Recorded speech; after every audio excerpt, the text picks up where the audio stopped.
The OKC City Council voted to extend its contract with Flock this week. The surveillance camera company, of course, has been driving debates nationwide. It's a topic we have covered extensively on KOCO and here on Oklahoma Chronicle. In fact, we had a Flock critic and a Flock supporter on this show about a month ago.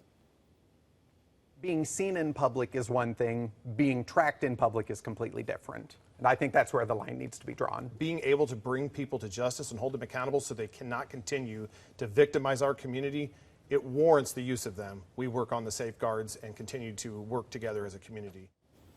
This week, the 5-3 council vote came in front of a large crowd of vocal Flock opponents and after a report from the Oklahoma City police chief. Chief Ron Basie praised the Flock system. He also admitted it had been abused locally in the past, saying changes will prevent misuse in the future. KOCO's Chantel Navarro was at that meeting. We've had ALPR technology since 2014. We've had Flock since 2022. We have over 1,500 employees. We've had incidents with 2 employees. By incidents, Police Chief Ron Basie is talking about misuse in the Oklahoma City Police Department when it comes to license plate readers. I requested those details from the police department, and we're still waiting to hear back tonight. But it was first brought up in council by Ward 6's JoBeth Hammond. There has been documented evidence of at least one individual within the Oklahoma City Police Department who used this for private purposes for potentially over a period of 5 months. That was only flagged because of a complaint by a resident.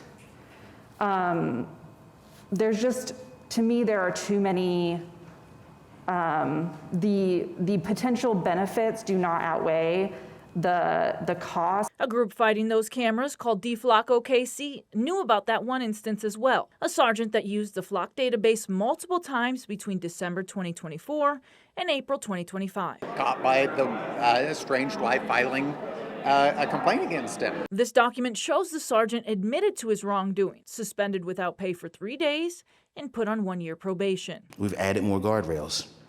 We've added strict controls, oversight and audits. We've added more search entry requirements, required manual review of data prior to enforcement. There's an internal review and an AI audit feature. Abnormal behavior will automatically suspend a user from further searches. And when the motion did pass, All right. Next up. many gathered outside council chambers, signing a petition against the cameras. The fight isn't over just yet. I'm going to keep researching, I'm going to keep asking questions, and hopefully I can get more and more ammunition that will actually get this thing put down for good.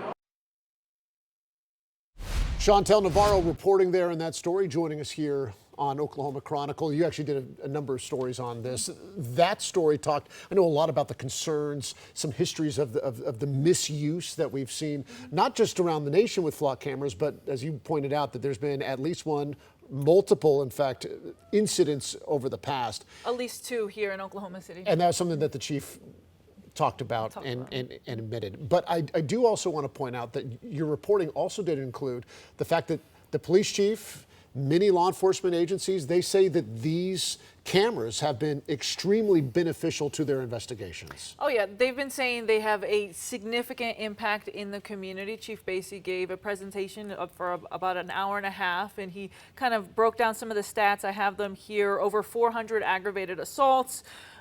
1,200 stolen vehicles were recovered because of these Flock cameras, as well as 60 murders, 34 kidnappings, 38 rapes. So definitely helping catch criminals. All right, 60 murders, they say, were helped to be solved, and they made an arrest because of Flock cameras. How many rape investigations? Yeah, they're saying 38 forcible rapes and 34 kidnappings. They say 210 missing people were thanks to, in part, these Flock cameras. All right, and that, as we've talked about this before, I mean, this is one of those debates where truly there are 2 strong sides to this argument right here, because the police are saying we have shown it helped solve all these things, and at the other side we have the privacy concerns. Speaking of privacy, I know that Chief Basie, when talking about it, he said that there are 109 different agencies that they will share the OKC Flock data with, but he did not want to list. He didn't want to make that public. Why?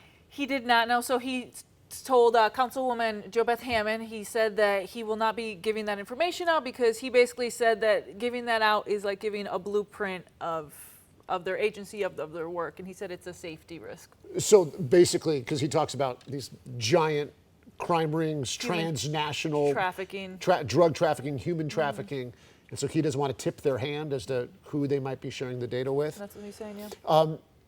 As you mentioned in the story, the police chief is talking about the changes that Oklahoma City is making when it comes to these flock cameras, and there are a few changes that OKC is making.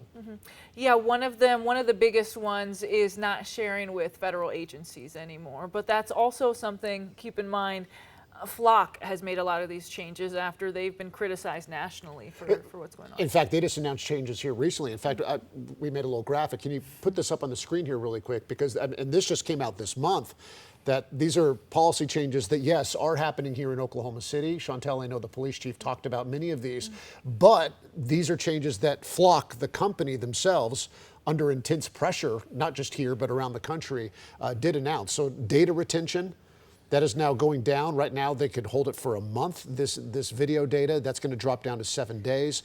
Every search, I found this interesting, now has to have a case number, because when we talked about in the past where there might have been an officer who was using these flock cameras to track an X or something like that, they would just put in the license plate numbers with no case number. Exactly, and that was just like this Oklahoma City case, at least one of them with the sergeant involved.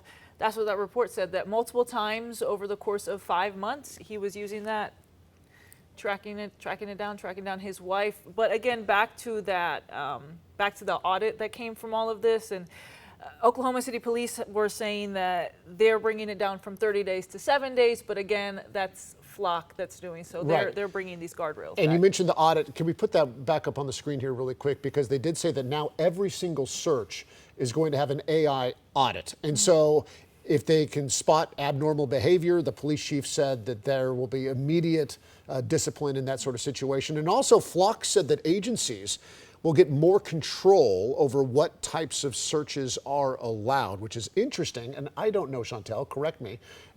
Did the chief say anything about that in his presentation? He did not. No, I don't believe so, no. Right. What about ICE access to flock data? Because that's something that has not just been talked about here in OKC. Obviously, this is again a national debate.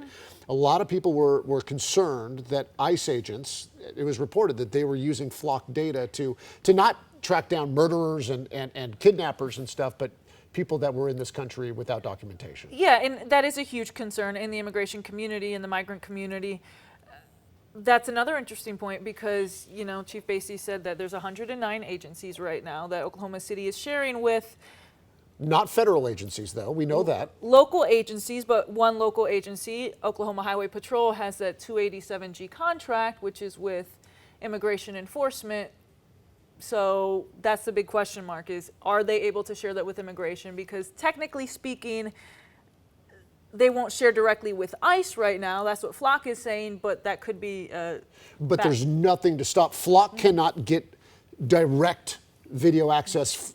ICE cannot get direct video access from Flock, but ICE can get access to these videos from any of their customers. For example, Oklahoma City or Highway Patrol or whoever might have it. Exactly, because it could be just a backdoor way to reach some of this. Okay.